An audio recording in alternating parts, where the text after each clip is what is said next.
결정하는 날 새벽에 나눈 말씀이기 때문입니다. 노예 갔을 때 정치부 목사님이 저에게 만나자마자 미안하다 했습니다. 이한교회 가입이 허락하는 것에 대해서 다음 회기 10월달로 미루어졌다. 그래서 미안하다는 거였습니다. 그 말을 듣는 순간 그냥 집에 가야 되겠다. 그래 했는데 그날 새벽에 이 말씀을 나눴기 때문에 그래도 한번 끝까지 기다려보자. 그리고 회의에 참석했습니다. 점심때만 해도 다음 회기로 우리 교회 노예 가입이 연장되는 것이 확실했고 기다리면서 하나님께 기도했습니다. 하나님 혹시 가능하시면 기적을 행하셔서 이번에 통과했으면 좋겠다. 그리고 오후에 이제 다시 회의가 속히되었습니다.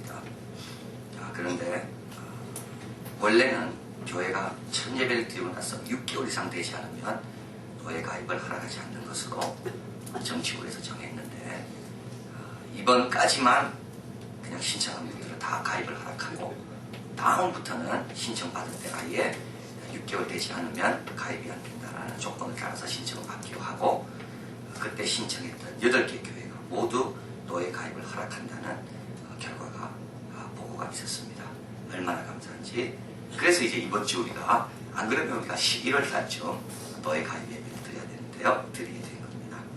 그리고 이때 꿈의 동산 이한교회 우리 이름을 놓고 한 분이 의견을 제시했습니다. 이름을 좀 바꾸는 것을 조건으로 해서 가입을 허락하는 것이 좋겠다고. 왜냐하면 꿈의 동산 이한이라는 게 성경에도 없고 그래서 조금 어색하다.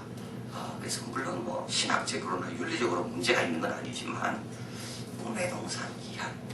그래서 저보고 나와서 좀 설명하라고 했습니다.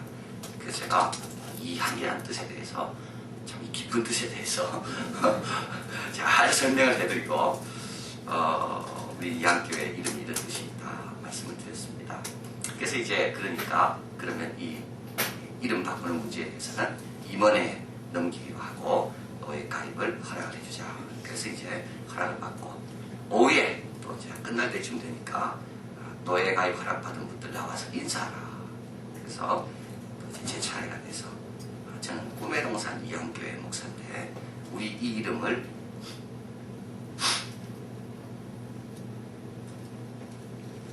우리 교인들이 좋아하는 이름이고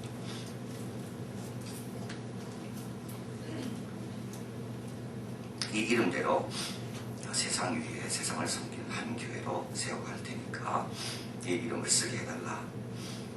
그래서 2번이나 한 600명이 되는 우리 목사님 장로님 앞에서 우리 이한교회 이름을 선전하는 그런 또 영광을 누리게 되었습니다. 제가 그때 처음에 들어갔을 때 다음 회기로 넘겨야 되겠다는 말을 듣고 돌아왔으면 어땠을까? 아마 돌아왔어도 하나님 뜻대로 허락을 받았을 겁니다. 그러나 부끄럽게 허락받았을 겁니다.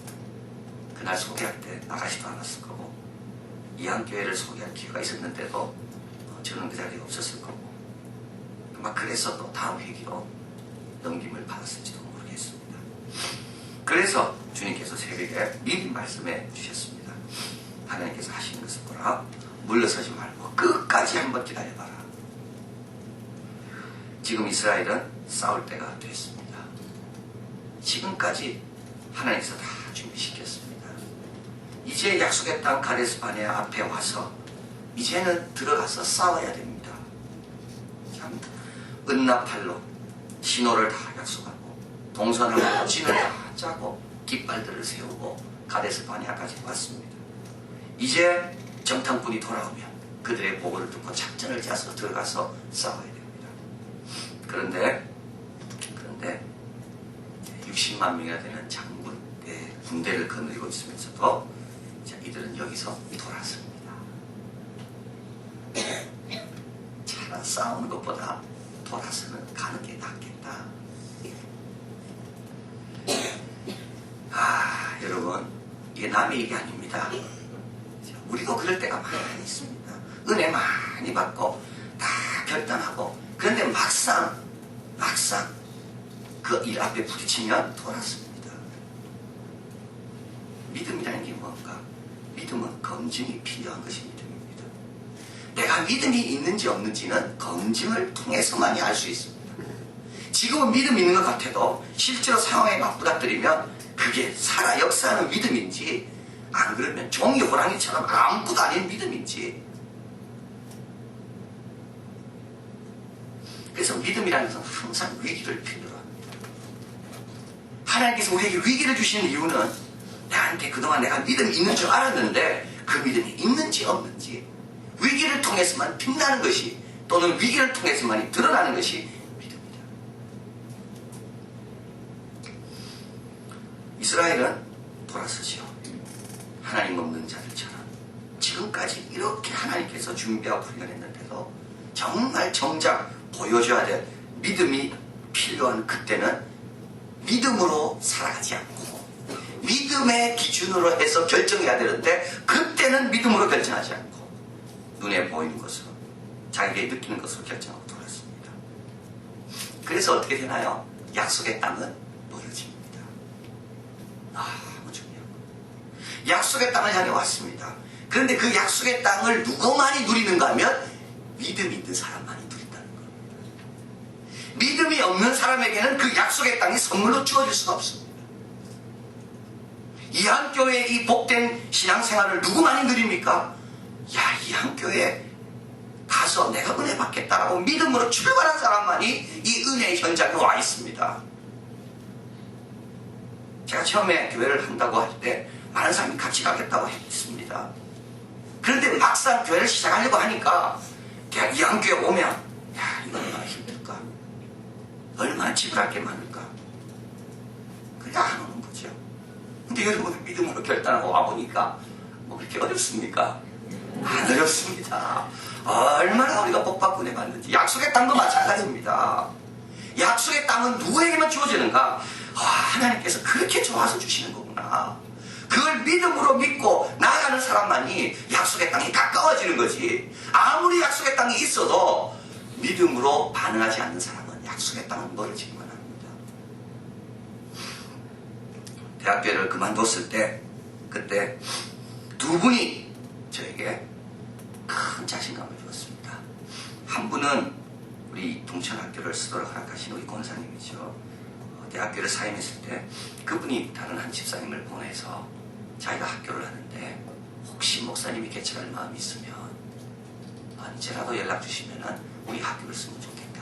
그래서 저는 그때만 해도 개척에 대한 생각이 없었습니다.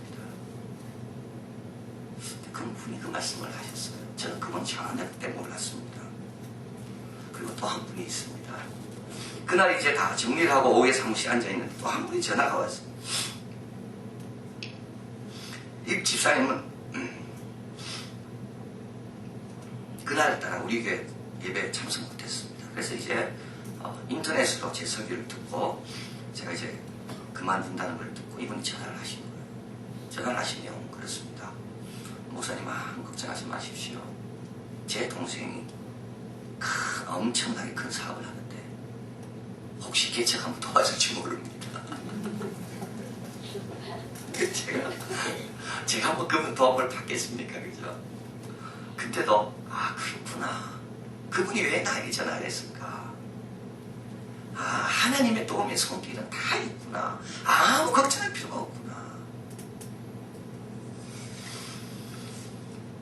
세상에서도 성공하려면 자신감이 있어야 된다는 말입니다. 내가 지금 이거 하고 있는 일은 너무 중요한 거기 때문에 꼭 이루어야 되고 나는 할 수 있다는 자신감.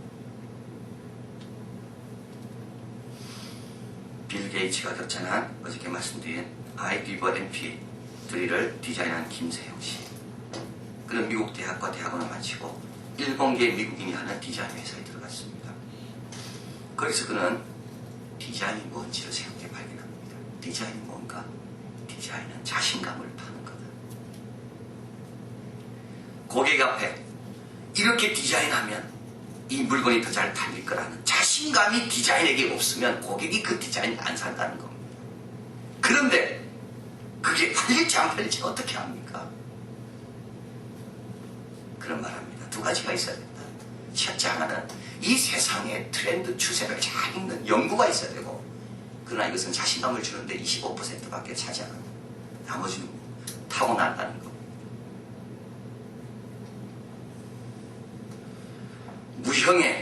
무형으로 존재하는 디자인을 소개할 때 디자이너가 자신이 만들어낸 디자인에 대한 확신과 자신감, 이것만이 고객을 설득할 수 있다. 우리도 너무 자신감이 중요합니다. 하나님 주시면 뭐든지 할 수 있습니다. 하나님 인도하시는 대로 가면 뭐든지 됩니다. 그런데 김세현 씨는 자신감이 있는가 없는가 어디에서 차이가 나는가 하면 자신감이 있는 사람만이 추진력이 있다. 오늘 추진력이 없습니다. 이 사람은 도망가는 것밖에 없습니다. 앞으로 밀고 나가야 되는데 자신감이 없으니까, 싸워서 하나님이 함께 하시면 이기겠다는 자신감이 없으니까 도망가는 거죠. 히브리서 11장 35절. 그러므로 담대함을 버리지 말라. 이것이 큰 상을 얻느니라. 담대함을 버리지 말라. 이것이 큰 상을 얻느니라.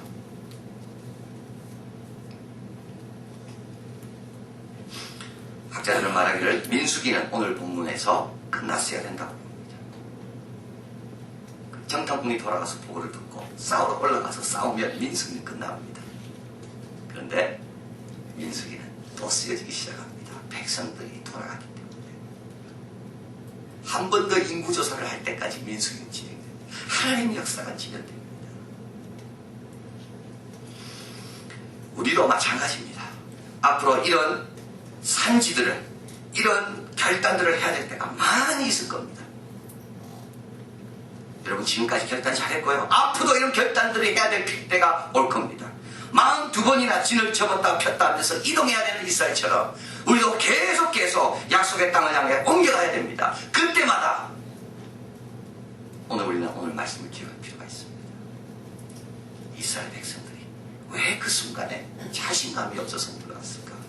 그래서 38년 동안 약속의 땅을 눈앞에 두고도 왜 38년 동안 돌아와야 됐을까? 여러분 위기가 오고 이런 중요한 걸 결단할 때 다음 세 가지를 꼭 기억하시면 됩니다. 첫째는 항상 좋은 상태를 유지해야 됩니다. 항상 좋은 상태.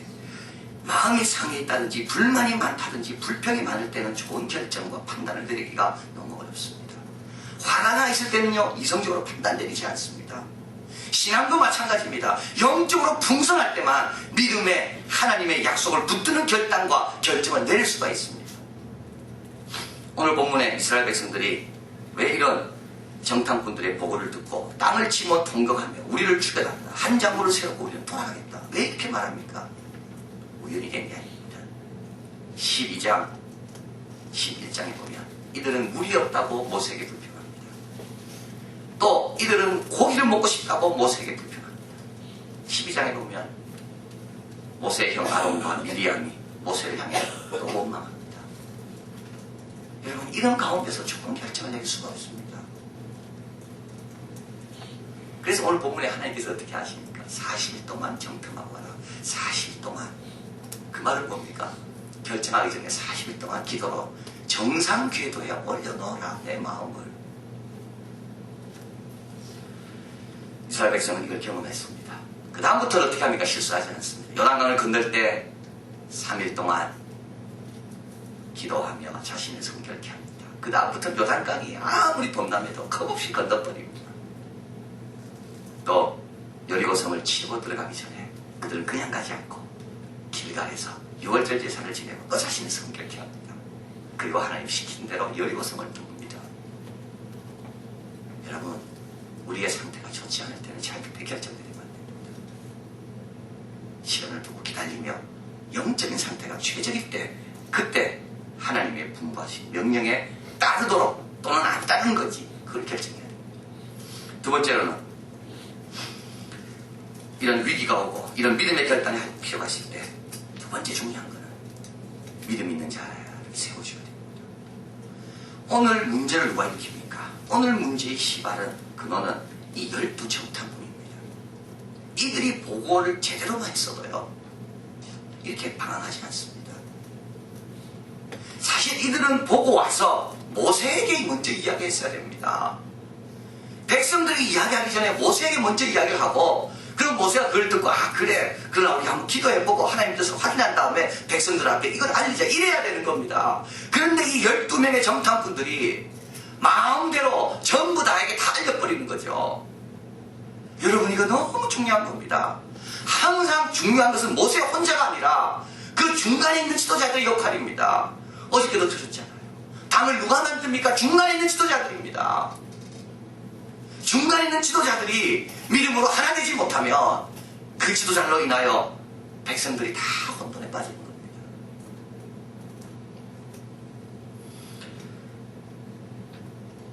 시온한 아미가 로마는 하루에 이루어지지 않는다라는 그 책 1번이죠. 로마 이야기 보면 이렇게 말합니다. 알렉산더 대왕이 로마를 치러 오지 않은 것이 너무 다행이라는 겁니다. 알렉산더 대왕이 막 일칠 때 로마는 그때 막 일어나서 이제 로마의 동맹 연합을 형성하고 이제 막 나라를 갖추고 있을 때 알렉산더가 방향을 바꿔서 로마로 왔다면 로마는 어떻게 됐을까? 지금의 로마 문명을 건설시켰을까? 그런데 시온한 아미는 로마가 이겼을 거라고 봅니다. 알렉산더가 붙었어도 몇 가지 이유가 있습니다. 첫째 하나는 그리스 헬라 군대는 알렉산더 대왕 혼자지만 로마에는 11명의 명장군들이 있었다는 거예요. 그래서 한 명이 죽어도 로마는 흔들리지 않는다.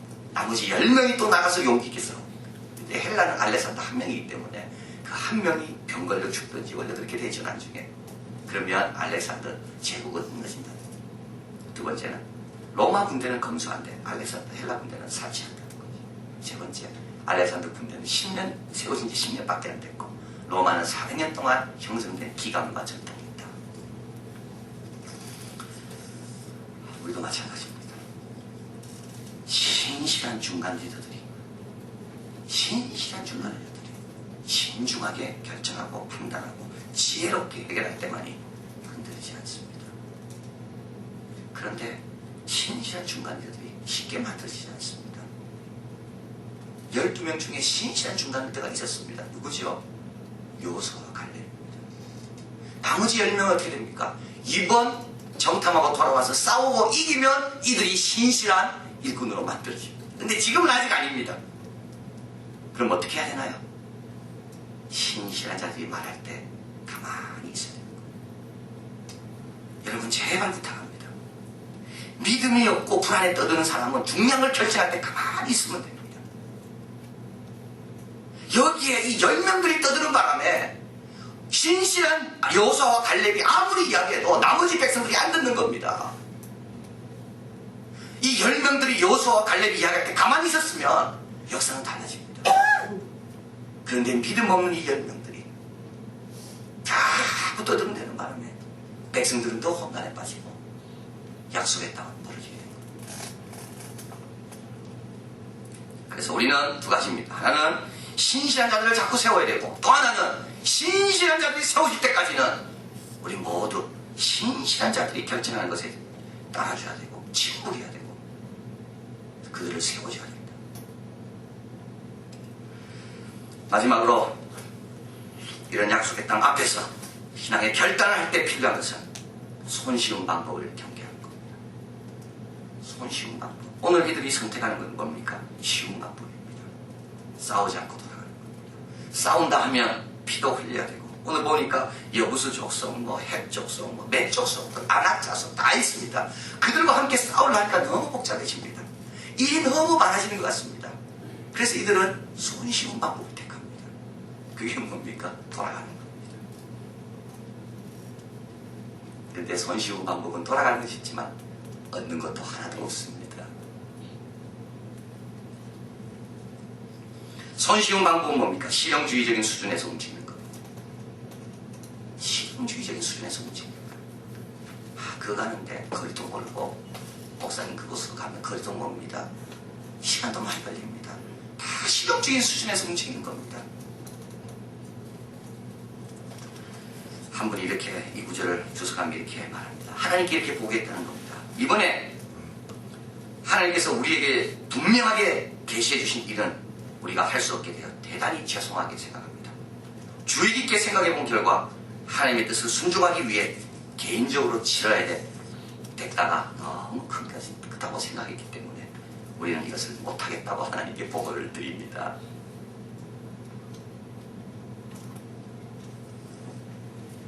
11절 한번 가보겠습니다.